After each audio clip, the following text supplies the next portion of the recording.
everybody to the Spark CG panel discussion, kind of a prognostication of the future of virtual production and visual effects. My name is Andy Williams. I'm the managing director at Outpost Visual Effects here in Los Angeles. Outpost is kind of a mid-sized visual effects company that's in the UK, Montreal, and India, and now here in Los Angeles.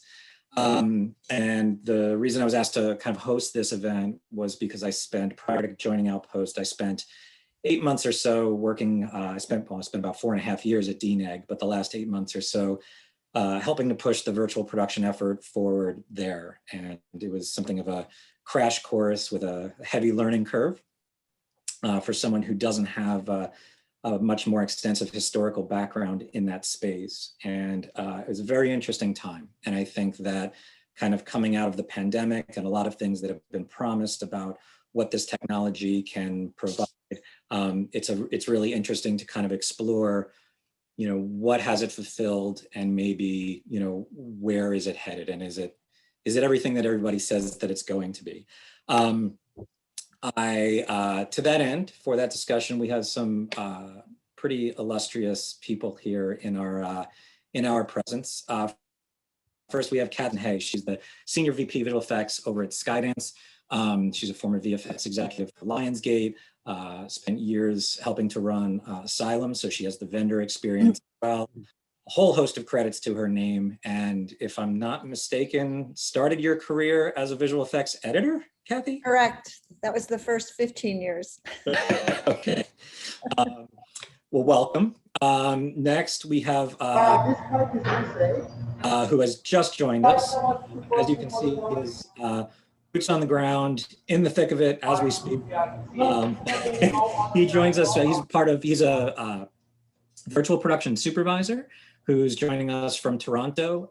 Josh is really interesting because he is not purely a visual effects guy. He comes to this, he has a history as a developer, as a programmer, and he's kind of ended up in this space. And I think that he's a prime example of how this is a technology that is reaching beyond just the traditional visual effects teams that have been employed to do these things in the past. So Josh, welcome. I know you're very busy, so thanks for jumping in. Thanks for having me. We also have Lori Fury. Lori is Executive Vice President, Sony Pictures Entertainment. She's spent the bulk of her career as both a creative executive, production executive, and she's been at Sony for a good long time and has been witness to a lot of the changes that we've seen in the industry over the past couple of decades, going from digital to film, opticals to visual effects. I think there was a hot minute there when we all thought we were going to be making all films in stereo, maybe even. But I suspect she has an interesting perspective on what this transformation actually means, what it looks like, and what's live to her as someone who's very close to the content that's being asked to be made. So Lori, thank you for being here as well. And finally, Steve Jelly. Steve Jelly is is an owner at Dimension Studio in the UK. If you're kind of following this virtual production space and you haven't heard of Dimension, it's probably just because you're not in the UK. Steve and his team have been, they're kind of one of the premier entities there in the UK and now expanding into the greater European continent, figuring out solutions for how to bring this technology into production. They have a long history in kind of the AR and VR space, gaming cinematics. They've been working with the game engine for the last decade or so. And they've jumped whole cloth into this space. They have a partnership with DNEG, one of the largest visual effects companies in the world. And so Steve, thank you as well very much for being here. I think to start, just to maybe, so that we're all kind of on the same page when we're talking about virtual production. Steve, I'm going to throw this to you first. If in the broadest of terms, what are we talking about when we're talking about how virtual production, how it's tied to visual effects? Give us just like a quick, kind of synopsis of your take on that. Sure. I think it's really the way I've simplified it in my mind a bit because it is complicated, full of different technologies. It's just to divide it up into pre-production, production, and post. I suppose that's the biggest single impact, is the need to take scenes that you might want to create, you know, before shooting, so that you can shoot with them when you are shooting. And whether that be doing AR on set using simulcam like we're doing at the moment, or whether that be putting that content on a big LED wall and then filming it in camera, you know, that's the biggest change, is like the order in which you do stuff, you know. And then in terms of virtual production, I'd define that quite widely. I'd say it's always tends at the moment to be predicated on a real-time engine, you know, a games engine, in other words. So Unreal, Unity, you know, some others coming up around the edges. And also it would encompass a lot of different techniques, including sort of virtual humans, approaches from animation, you know, scene creation, et cetera, et cetera. So it's a wide discipline. It's been going on for 15 years at least, but it seems to have reached this moment because of real-time technologies. So Josh, you know, we see that you there on the stage. Clearly you're in the throes of it right now. Kind of piggybacking on what Steve is talking about, tell us a little bit about, you know, you have a wall of rigging and everything behind you. Tell us just like a little bit about what that virtual production thing means for you and Pixamondo, and what you're in the middle of right now. Absolutely. Yes, I am. This is, believe it or not, the quietest spot on stage right now, and I would have loved to take this call from within the volume, but I'm afraid NDAs just wouldn't allow me. I mean, I'd really love to echo what Steve said and say that, I mean, yes, virtual production has kind of reached this apex right now, and everyone is just focused on what the technology can bring and kind of to be honest, the flashier side of virtual production. But I think it's so much more than that. I think it's really just a new methodology of how we approach filmmaking. To kind of draw from the software side of things, we like to compare it to agile filmmaking, bringing all departments in together from pre-production all the way through post. And that, I think, is really where the real power of virtual production is, not necessarily just filming on an LED screen, although it's very nice, but it's kind of everything that leads up to that and beyond. Excellent. Well, I think that, you know, when we're talking about the virtual production thing, there's been a lot of speculation, a lot of prognostication about like how this is going to be kind of ubiquitous, that it's going to be the way, or a significant part of the way, that all things get made going forward. And I think that, you know, there's where we are right now. There are a lot of, I think there are a lot of challenges to that. There was the Göteborg Film Festival, it's a Scandinavian film festival, put together this white paper, this thing called the Nostradamus Report. And they would give kind of like their take on where things were headed, about the industry in general, but about virtual production more specifically. And the first thing in it said that 5 years from now, virtual production methods, tools, and pipelines have been completely normalized across the industry. You know, I want to talk to, maybe I'll start with Kathy on this from the studio perspective. You know, we've seen a lot of changes in the past, transitions from, you know, one technology to another. 5 years, you know, it's a long way out, but do you, I mean, based on what you're seeing at the studios, you guys make, you know, Mission Impossibles and Terminator movies and all of that. Do you see, is this starting to seep into your world at all, or is there a resistance from the studio side because it's unfamiliar? No, I would say yes, it has seeped in. I look at it as another tool for storytelling. It's really all about storytelling. And sometimes, you mentioned Mission Impossible, sometimes, and most of the time, you want to be in a location for so many reasons.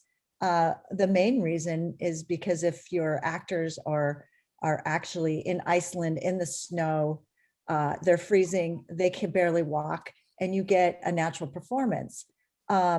With that said, this, whether it's virtual production, I mean, there's so many new terms. I remember having to look up VAD. I was like, what is VAD? Oh, virtual art department. Okay. I just look at it as another medium. And I do think that the studios, everybody's supportive of it. What from my perspective, I try to tell people this is not a visual effects tool. This is a tool that everybody needs to embrace in order for it to be successful. Because if the DP and the line producer and the director and the production designer aren't embracing this technology, it's just not going to work. So you're going to find in some situations it will work, and in other situations you're better off putting up a blue screen. And do you find, and this is both for you, Kathy, and for Lori, do you find that in these discussions where people are, I think a little bit is people are a little enamored with the technology, right? There's a sexiness to the whole thing. It's the new thing. Do you find that like DPs, production designers, directors, are they fully aware of what it takes and the amount of planning that it takes to like effectively use this? I found when I was at DNEG, I felt as many filmmakers as I was talking to, we wanted to talk them into using it, but I found myself very often realizing that I was advising them almost against it because they just didn't seem ready for it. I mean, Lori, what's your experience been with that so far, and people approaching you as they're greenlighting projects and figuring out how they're going to do them? Well, I think it's like any technology. You have some directors who still want to use, shoot on film, right? You have people who still cut the old-fashioned way, although not that many people anymore. I think there's a breadth of knowledge and fear. And I think that if you are able to plan in advance, it's a great tool. If you're racing into the starting gate because of actor availability or a release date or a licensing tie-in because you have dolls, it may not be the right thing, or it may be the right thing for a portion of your movie. You may say, oh, well, the third act takes place here, so why don't we put up LED walls and it's at nighttime, which will be more forgiving. And we can do that. And then the rest of it would be the more traditional way. But I think that at present, and you guys may disagree with this, but doing it right and doing it well and doing it proactively is not inexpensive. And it's a big line item that's suddenly new on a budget, right? And even though if you can plan it properly, it actually will save time and money on the back, even if there needs to be some fixes, which everyone has heard about some of those instances. You have your movie there when you go to test it, or you have a director's cut screening. It's there already, and you don't have to wait for temps. So I think if you have enough time to plan it, I think you have to really focus on really good asset development, because this stuff isn't going to make bad stuff look good. Right. In fact, might be the opposite. I think people have to understand that it's a bigger crew on the ground than you think, which Josh can certainly speak to, I'm sure, around him. It's much more of a thing. You don't just go, oh, here's our wall, let's go shoot. It's not quite that simple. I see Kathy laughing. I'm sure she's heard that. It's not like you don't have traditional, you still have to have lighting packages, and you still have to have, other things that go with it, which do accompany traditional filmmaking. And I think as long as people know that you're not jettisoning a lot of that stuff, it can be a really effective tool. We have done it. We've also obviously done it the old-fashioned way, green screened or whatever it is. So I think there's interest in it. It's a buzzword, just like an Avid used to be, or CG animation used to be, or digital humans used to be. I don't think it will take over in 5 years, but I think hopefully costs will come down. People will become more savvy, and maybe those who might be afraid of it wouldn't be. Well, that's what I'd like to talk about a little bit about too. And I think Steve and Josh, you could probably inform on this a little bit. The idea of the accessibility of these tools. I mean, Josh, I know that Pixomondo has built a massive stage up there in Toronto, and it's a very impressive thing. For a stage of that scale, projects are probably not, I suspect, and you could advise us on that. I'm going to guess that small projects aren't walking in and out of that stage. I'm guessing that projects are being designed to be done that way, and they're living on those stages for probably a more extended period of time. in order for this to become like a ubiquitous way of working, it seems to me that inventory is incredibly low in terms of the accessibility to this. So Josh, tell us a little bit about like what you're seeing. I mean, obviously you're on that stage, you have clients coming to you to utilize that space. How do you think it ripples out from there? How does the industry scale out of those kind of like much larger immovable kind of paradigms? Yeah, absolutely. I mean, you brought up a few interesting points there. First off, I think we're all at this moment kind of paying the early adopter tax for this new technology. And what we hope to do as Pixamondo is to kind of alleviate that burden on the productions by building these permanent installations that shows can then come through. We're trying to remove as much of that upfront cost as possible to make it actually economically viable. Which has been probably one of the biggest barrier to entry to a lot of mid-tier shows. I mean, this tech has only been accessible to, well, we all know which productions. So we're trying to make it a bit more friendly. We're also actively involved in building a back catalog of existing environments. So that way you don't necessarily need to, work with a visual effects company 3 to 4 months in advance to build kind of a one-off. What we're seeing is, especially in episodics, it's a lot of standing sets that become really viable and kind of make economic sense. Big, expansive one-offs, in all honesty, could very well just be done on green, and you might end up getting a better result. So a lot of it is educating the clients and also doing our best to make it as accessible and to make it actually make sense for the show. And so, Steve, you're in a slightly different space in the sense that you are deeply, I would say, playing in this space, but you're certainly doing more than playing. But like the idea, you're a smaller entity. You know, thus far, you guys haven't gone all in on building your own massive thing like this. But you guys are a little bit more surgical in, I feel like, in where you're positioning yourselves, like to be able to run and display and to be able to prop up and support a lot of these kind of situations. But you so far have chosen to stay a little bit more nimble, to have your own virtual art department, to be able to plug into maybe smaller productions, but also scale to support the bigger ones. Where do you see kind of like what you're doing as a position in the space? And do you think that there's within the market, more companies like your own will help to grow all of this? Yeah, I think there's two elements to it, I suppose. So one is the virtual art department, or VAD, is actually yes, to an extent we do that, but there is also just the very early process of development with the showrunner, with the director, with the production designer, which goes on for months, which is what we specifically support at Dimension, because that creates the sort of creative trust and the creative relationship, around the film, and that there's an awful lot that you can do when you have that, and when you're able to inform people about what they can expect and can't expect, from this technology during that process. And you don't need to wear the technology terribly, you can wear it lightly at that point, and if it doesn't work, you throw it away, and you relight the scene really quickly because it's Unreal, or whatever it might be. So you can test out that process. So filmmakers love it. It gives them loads more control.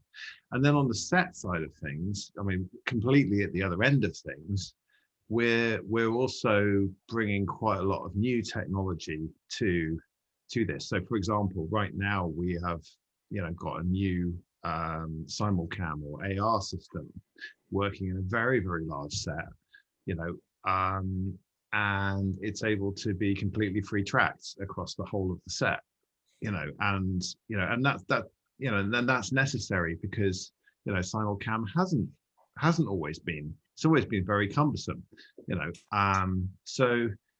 so those are the sort of endpoints. And then I suppose our model is to plug in, because we're not a rental business, and we don't want to be. And we think that companies like Pixamondo and all of the stages that are popping up around the world, our model is to serve the needs of the show rather than you know, to open up a large volume and to say, right, that's what we're going to use, you know, and I think that's valid because it means you can keep costs under control.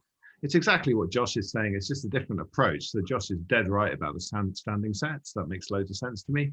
On the other hand, it also makes sense to pop up a wall for a week because, you know, there's some stuff that you can't get any other way, or it's more efficient to do so, you know, or to have a number of volumes that you're shooting on. So you're going from one to another. Those kinds of decisions can get made as well.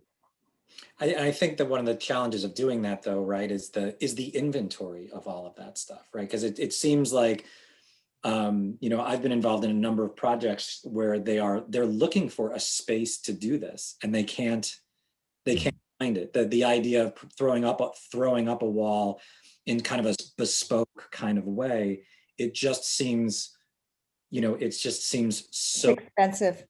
It is. I mean, you know, Kathy, And you've had it's experience with expensive. that. I was just going to say we did it ourselves on a show that we're currently working on because it's in a remote location. You can't just take your cast and crew and go to London, where it would be a lot better because it's already set up. Also because we have our sets there, but there's little things like stage size and the doorway. And we had to reduce the size of our wall just simply because we couldn't even fit it inside. Then there's aside from stage space, episodics. Josh, you mentioned episodics. You have different teams, and when you have different directors, that can present a problem. So there really does need to be the pre-planning, and it really does, whether it's the showrunner on an episodic or a director on a feature, it needs to be cohesive, and you need to have a plan. And Lori, actually, you touched on this when you were talking, Lori, about you know, just as shows get greenlit, sometimes we don't have a whole lot of time by the time, I mean, sometimes we're working on shows that aren't even greenlit yet, and we're not even sure if we're greenlit. But I think the biggest challenge is if I knew that I could go, whether it's Ireland or a place in Australia or Budapest, and know that there is a volume set up and we can rent that space and there's personnel. I mean, I just feel like that would be a lot more attractive because then you're not taking your crew to a distant location, and so that was our challenge on the show that we were just on. And it was a very expensive venture. The other thing is too, is there are certain things like even the editors need to support it, because sometimes editors don't want to be tied into what you have on your panels. It's a great lighting source though. Right, there is that. And I think I mean, that's a really interesting thing, like the idea of editors perhaps not being satisfied with the content or the way that it's playing or any of that. I mean, have you guys encountered yet situations where, like, you know, the fear is you're going to pay for it twice? Like you're going to. We are. Yeah. We are. Yeah. I mean, and I think that, like, that's one of the biggest challenges. I mean, where do you think the education on this is going to come from? I do think just like a panel like this, but more so, I feel like the visual effects community is embracing this technology and we're all really excited about it. I think there are a lot of directors and showrunners that are aware of it, as well as the studios, but I do feel like it's the filmmakers that need to be educated, because it really does need to come from the top creative position, which is usually the director or the showrunner, because then if they're embracing it and they're not being pushed into something, and as Lori also said, it could be the third act in a movie, and it all takes place up in space, or the Midnight Sky, all in Iceland, I think it was, that worked beautifully. When I look at the breakdowns for that is a great, also because I look at the continuity from an editorial perspective as well, and you're not tied into anything either, so you still have that creative ability to change your mind. I agree with what Kathy's saying. In addition to it being directors that I think need to use it and speak out, I think it needs to be directors beyond the obvious candidates, right? You expect Jim Cameron to embrace this. You expect Michael Bay to embrace this. You don't expect, I'm trying to think, Quentin Tarantino to embrace this, right? And if filmmakers who are not necessarily known for big, sexy visual effects movies and endeavors or 3D conversions and things like that, if they say, you know, we did our third act and it was in space, as Kathy says, and I have to say, I'm not a techie person, but it was actually fairly user friendly. And then we had our movie. And if we had to make a couple of adjustments in post, we could, so it was less scary and it wasn't something that was breaking the bank. I feel like that would go a long way. And I remember back in the day when we at Sony were making digital cameras, right? There was the F65 or whatever those things were. I'm not super techie. And we had a stage here where filmmakers could come and do demos and they could kind of get tutorials in a very safe space without it being something that you had to learn on the fly on your movies. If those people, whether it's, you know, Josh, Steve, the different companies, whatever, actually had the ability to do things like that with filmmakers and DPs and whomever, I think that would go a long way to showing people that it doesn't have to be as scary as you might imagine it to be. So I should mention real quick that there is a Q&A tab on Zoom. So anybody who's watching, feel free to ask questions. The first question that we had here, which I think ties very well into what we're talking about right now, and I'll push this towards Steve and Josh. How are you guys having these conversations with your clients? Like, you know, you're being asked to, on the one hand, they want to hire you to do this. On the other, it may not actually be in their interest, right? Like, so talk a little bit about like how you are navigating that as to just, you know, steering them away from necessarily going with the shiniest solution to the right solution.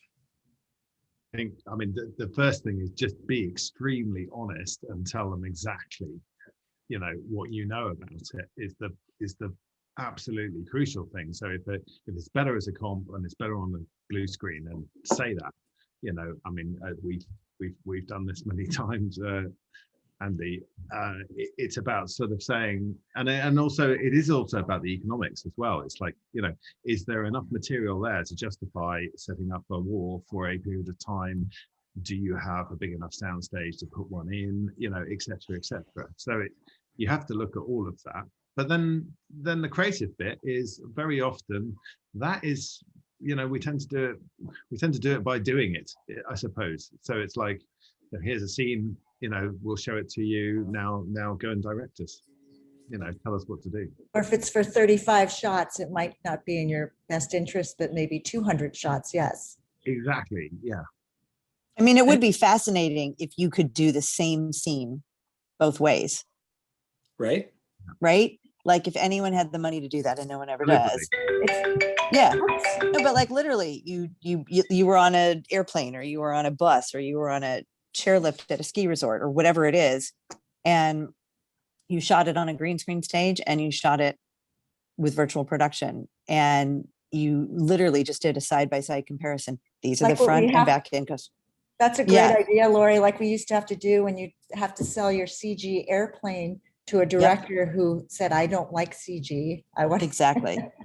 Exactly. And you'd be like, well, look at this one. Can you tell? You know, and it would be a really fascinating endeavor to see it and to compare and contrast. And honestly, remember back in the old days, for those of you old like me, the Pepsi challenge, right? You don't know which is which, and you're tasting one in Coke and one is Pepsi, and you make your choice. It's almost as though all of the people working in this field, we could all work together and say, all right, we're pitching 50 grand for this, we're pitching 6, and everybody do it together. And then it becomes a tool, because ultimately, if it succeeds, there's enough work for everybody. So, I mean, Josh, you're in the throes of it right now. You've got shows happening there on that stage. Like, do you find that the productions are savvy enough? I don't want to ask you to indict any of your clients. How do I phrase this? Do you find that clients they're familiar enough or open enough to being advised to work in the way that best leverages this kind of tech? Absolutely. I mean, a lot of our clients were fortunate enough to be very enthused about the technology, and because of the current climate, we've actually had a lot of lead time to virtually kind of walk them through what tools are available, how the technology works, months in advance of ever stepping foot on the stage. And internally, we've really put a big effort towards developing those tools, that kind of pre-visualization, or rather technical visualization tool set that allows filmmakers to see where it'll break, where it can be useful, and kind of block out as many shots well in advance before ever stepping foot here. Because that said, also a lot of our clients, I mean, just the nature of episodics, they're in on one day. They have to get their entire day, and often with only one day of prep beforehand. So it's very ambitious, and they're very much between a rock and a hard place. And getting their day can be quite challenging. So we're just trying to do our best to educate and kind of enable them to get the best end result. So we have a question here that gets to the thing of a little bit to the democratization of filmmaking, right? Like, so you've had over these last couple of decades, a lot of the tools that people are using at the highest level of filmmaking, making studio films. There's been this gravity that has brought along filmmaking and made people capable of making incredible looking content for far cheaper. This starts to throw that barrier back up a little bit. If we're going to say that this becomes the way of working, do you foresee a way in the near future, in the long term, where films that don't have $20 million, $40 million worth of visual effects budget to deal with, is there a world in which smaller productions can find access to this? Do we think the inventory will be there? Do we think that the cost will come down? Yeah, I mean, on that point, we just shot an independent film, 20 minutes long, admittedly directed by Paul Franklin, founder of DNEG, which helped us. Yeah, it's not exactly the same. He knows what he's doing. But we kept it open afterwards for a week and just did set visits with all of the units to everybody. We ran 2 days of training with the National Film School in the UK, and a lot of sort of department to department conversations happened, and everybody sort of went, oh, right, I get this. I'm photographing a screen. That kind of makes sense. It's not as technical as I thought it was, and actually I can fit it into my craft. Now, that is hugely democratic. You can also, Unreal Engine is free, and there are huge asset packs, again, free to use on the engine, and you can turn them into your backdrops and everything else. So there is this drive towards the whole process itself is democratic because it's driven by very free technology, and you can simulate it. You can use tellies, quite frankly, big TVs to sort of create test studios. And if you can do that, then you can get a whole generation of filmmakers using these tools within a fairly short amount of time. I mean, I sort of feel like we're already there when you look at driving shots and LEDs with driving shots. I think that's fairly universal and accepted, especially because it does look better than blue screens, right? Yeah. And you don't have to have such a large wall.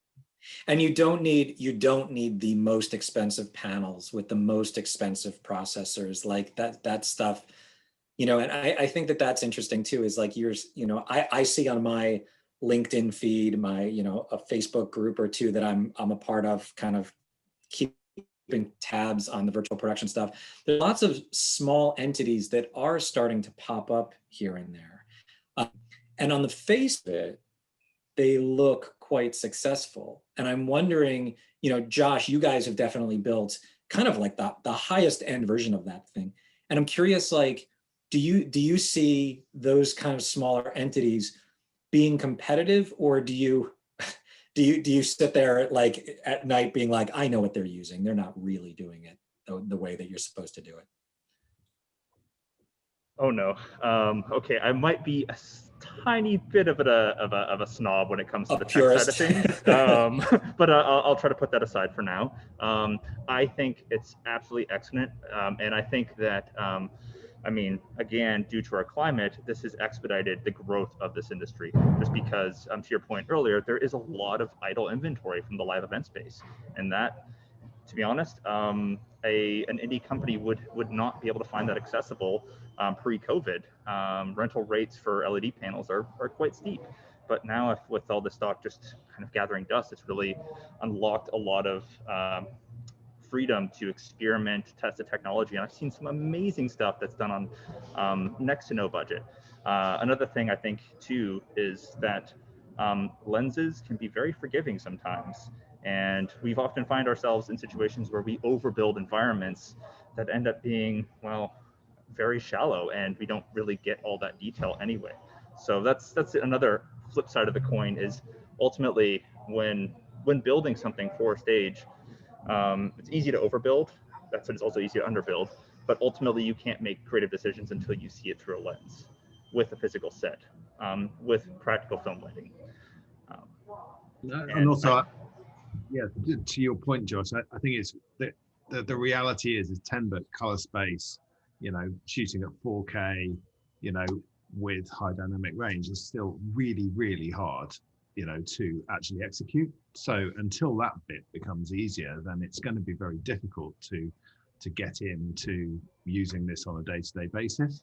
I mean, that's the reality, isn't it, Josh? It's just, hopefully that will get easier probably within a year, I would say.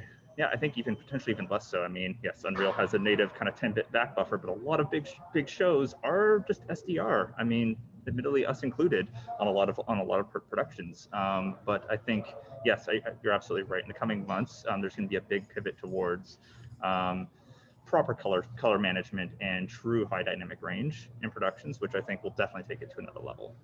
It will be very visibly apparent. It's funny that I'm listening to you talk, and it just the simple thing of having a 4K monitor on set is not normal, and we're not. Video Village is not high resolution, so oftentimes you don't see that you have a problem until later.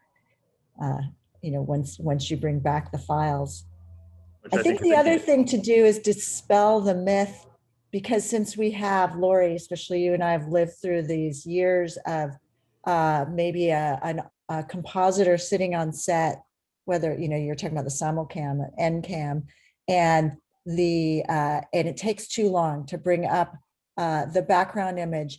And how often were we in the situation where the director's like, forget it, and they just move off. And here you have this, 5 minutes later, that person has the image up, but it's too late. Can I actually ask a question? Do you guys know if the film schools all over the country and world have courses in this arena? Because it feels like starting with the younger generation too, and bringing them up so that it becomes normal, just like having an iPhone. I don't know, it just seems like more education there helps too. Yeah, yeah, one of the most difficult things for us as a company is actually finding talent in virtual production. There's a huge gap in the industry right now, and I mean, I understand. I mean, coming from academia, curriculums take a long time to roll in, and more often than not, they're kind of not so relevant by the time they get approved. So that is definitely something that I see a lot of more independent education institutions moving towards, which is fantastic. I think educating the next generation filmmakers, also the unions, would be hugely beneficial. Yeah, especially camera. It's only just starting in the UK.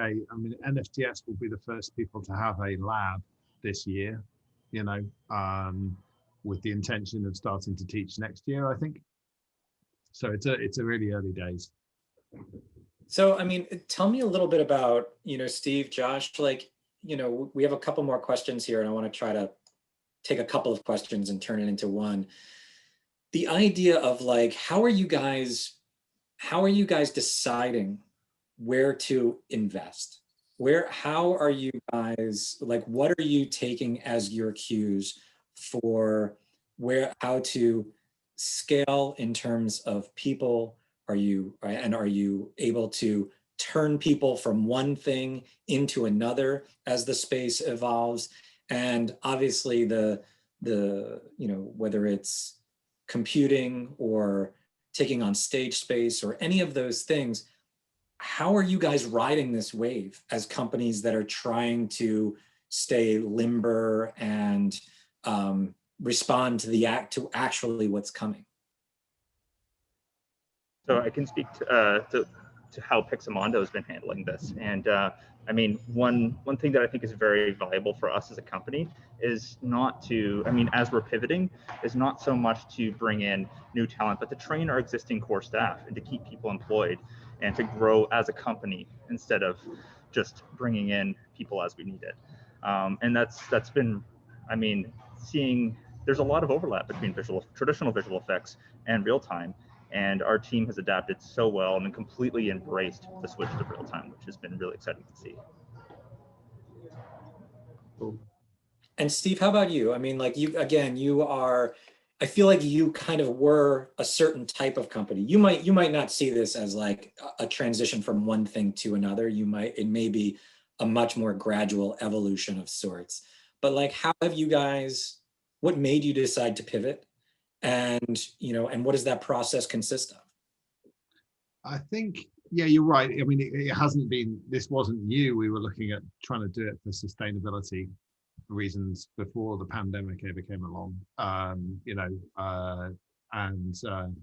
just the sheer craziness of, if you don't have to, why would you fly around the world all the time? I mean, of course you want to shoot on location. That's a given. But if you don't have to, then this kind of technology makes sense. But from our own perspective, it's just about, we worked in partnership a lot. So we have partnerships with all of the technology companies, with Microsoft, with NVIDIA, at quite a deep level, and then we've become good at collaboration, I suppose. So, I mean, a film is the ultimate collaboration. It's hundreds of people all collaborating, knowing exactly with us, very specific, well-organized set of skills. So in some ways, it's the ideal collaborative space for a company like us that has technical experts, creative experts, production experts. So that was our model. Was our model anyway, and then suddenly this technology became immensely more collaborative in the context of a film set, not often being very tolerant of risk, in any way. Right. I have a question. I think it's for Steve or Josh. And I think Lori would be interested in this too. Do you guys feel there's maybe a position or a gap of scheduling?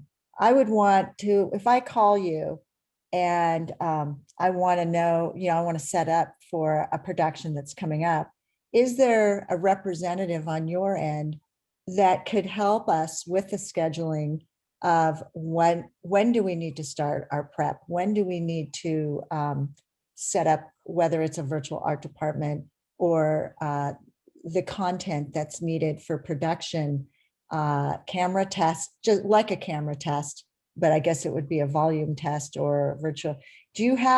Are you guys grooming people in that position that can be filmmaker friendly? Yes, in short, yes, absolutely. And we do that. So by all means, call us up.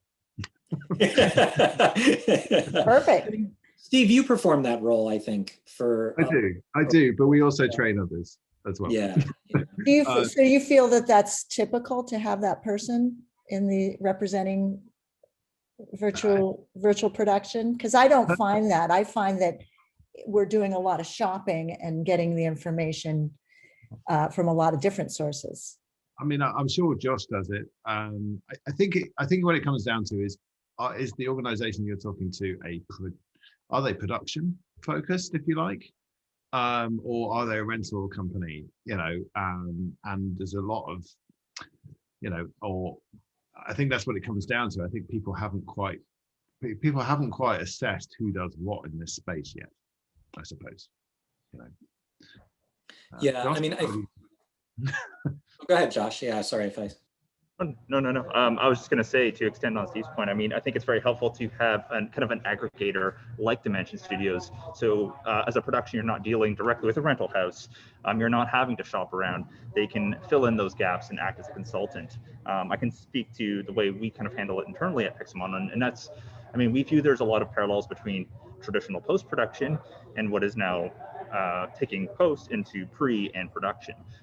So we have a lot of our same staff. I mean, we have virtual production PMs and coordinators, and then obviously producers as kind of the client-facing side of things. And then we have visual effects supervisors in the back end, building content, working with the creatives, and then virtual production supervisors like myself, ensuring that the production side of things goes smoothly.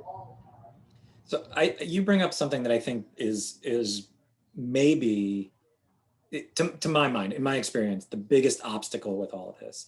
And what this is the getting an entire production to think about what used to wait for post, having the time and schedule to move all of that up.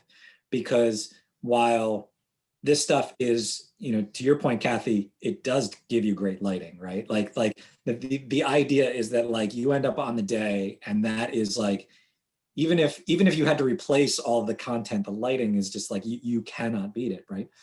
So how do you get, like, as projects are getting greenlit, as budgets are getting finalized, like, how do you get a production designer who's maybe never worked this way before, a DP who is maybe a little skeptical, albeit very, very talented, and he or she needs to go through their first education in that process?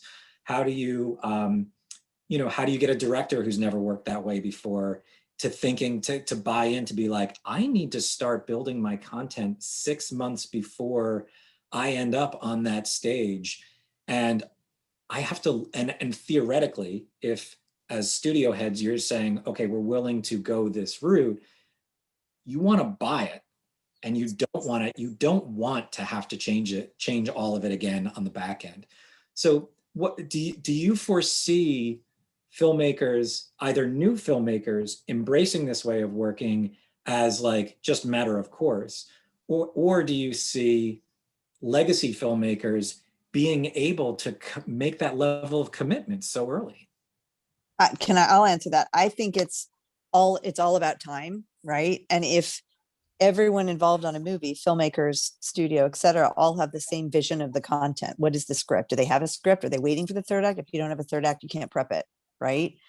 And if filmmakers and studio or whoever it is are all on the same page, I think you're going to have an easier time getting people to imagine that they need to be making decisions 6 months before you ever say roll camera, right? It's, back in the day when people didn't understand what previs was, they said, no, we're good with boards and an animatic. And then you showed them previs, and it takes longer than some boards, but what you get is more informative often. You just have to have the time to do it. And of course, time equals money, and it isn't something that everyone can afford. And so I think it's messaging. I think it's adaptability. I think it's portability. I think it's just having the goods to be able to get them and not have to look too hard to figure out how to do it, which is a messaging thing, really. It is, Lori, and I want to just tag on to what Lori's saying. As you're all talking, I'm thinking about the line items in a budget. Where does this line item go? Most people in the studio are like, whoa, I'm not putting it in visual effects. It's really not. It's the art department, it's production. And so, and to Lori's point, if it's 6 months in advance, 3 months in advance, and we don't have the film greenlit again, or the episodic, how much are we willing to put into the development? I'm picturing Lori talking to her boss saying, okay, we need to put in $250,000 right now, and yet we're not even greenlit. And I guess that's why I'm asking about the messaging, the scheduling, because if there is a user-friendly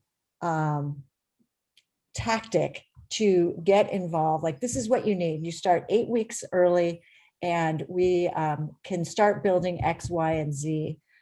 It's almost like a timeline that I'm looking at, like what we have to do with visual effects budgets, visual effects schedules. We know that we turn over sometimes while we're shooting, because we need to, we all know now how long things take to build in an asset.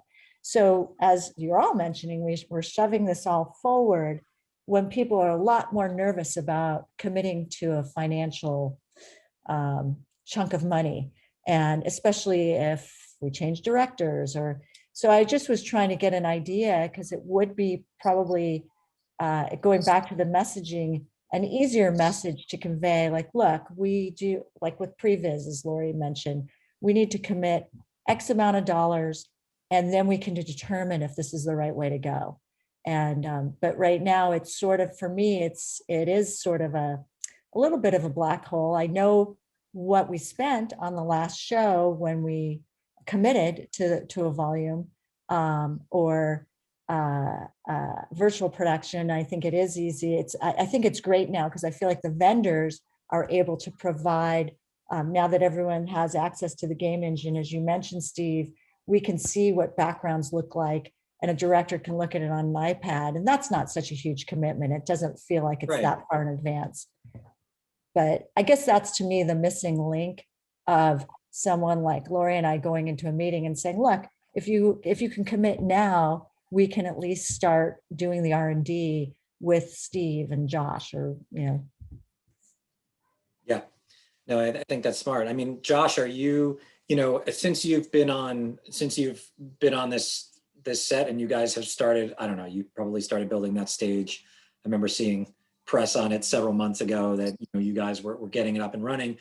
Do you find that part of what's driving this has been the pandemic, and what experience been like? Or do you feel like this is something that, because there haven't been, I mean, obviously there's The Mandalorian, but there hasn't been like, I haven't heard of a ton of shows that were greenlit predicated on doing it as virtual production during the pandemic.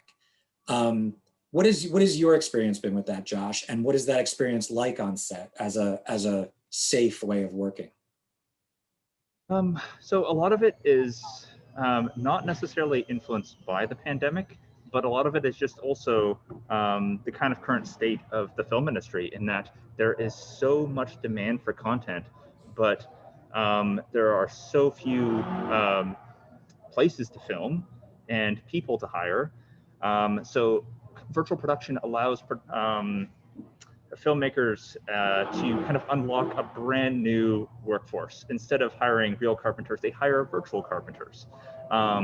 Instead of storing a standing set in some warehouse, it stores on a USB key. So I think there's a lot of other angles to it that have been really beneficial, and more actually just driven by necessity.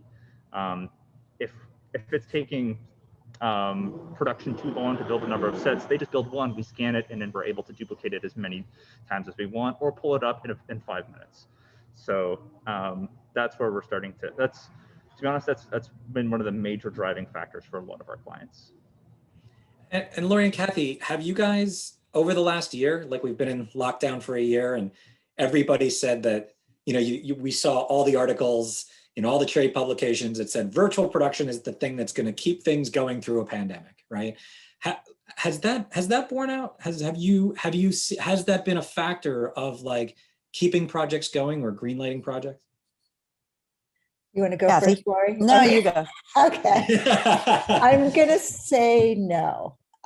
From my perspective, it's funny that you said that. I remember all the articles and meeting with, is it Bill Nicholson over at Stargate? Sam, and, Sam. or Nicholson. Sam. I think Bill's the writer.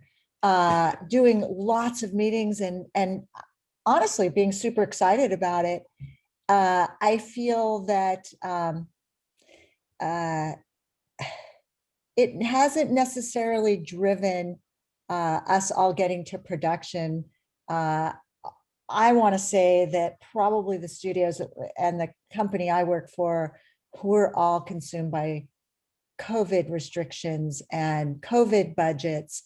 And we're honestly, I think everybody, I probably speak for everybody, is spending so much money on protecting people, whether you're where Josh is shooting on a stage. So that is sort of where the conversation has gone. And I do think it is a little bit, probably if you took the pandemic away, it hasn't really, from my perspective, change the way we're doing things because we're so focused on the budgets and now what we have to spend on protecting people. I do think it's accelerated though. And again, it's really about educating everybody. And I think we're still you still have to get to the locations. Like if you want an Iceland location or even driving comps, you still have to send a small team there. I just think that we just need to try to think of that ahead of time as opposed to, oh yeah, and I'll just send 2 guys over to the Panama Canal to shoot our plates. We tend to want to wait to do that because nobody wants to make a decision about what you're shooting until later. But that was my 2 cents. I don't know if Lori, you have the same. Yeah, I agree. I don't have a lot more to add to that. All right. Well, I think we're just about out of time. The last thing I'll ask is, and this is somebody in the Q&A had inquired about this. What part of this feels exciting to you, to each of you, kind of like as individuals, or isn't it? I mean, like, I would imagine that, for Josh and Steve, you guys are living in this space. This is, in no small part, the future of your companies, your careers, all of that. And for Lori and Kathy, it's a new way of working for sure that it will, in no doubt, whether it's, everybody's doing it and this is the way we're doing everything within the next 5 years or not, it's definitely part of the frontier of what we're all doing. I have a quick answer and then I'm going to hand it to Lori. I'm super excited about it because I feel since I've started my career to now, the shot cost, the visual effects shot count is exorbitant. I mean, it's 3,000 shots. We can make a visual effects shot out of any one of these of our pictures, beauty work. When it comes to looking whether creating a volume, whether it's for a feature film and to eliminate 300 shots is exciting to me.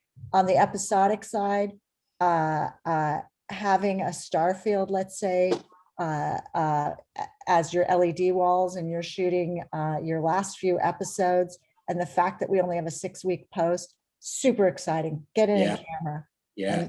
And so I am excited about it. Same. I mean, it's another tool in our toolbox that we can all use when it's appropriate and when it's fiscally possible and when there's enough time. And time is just always the big thing. Time is harder than money, right? Because there's always more money if you can convince someone to give it to you.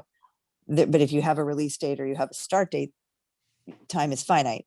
I think it's exciting for sure to think about the possibilities. It's exciting to think of it being more user-friendly and less scary.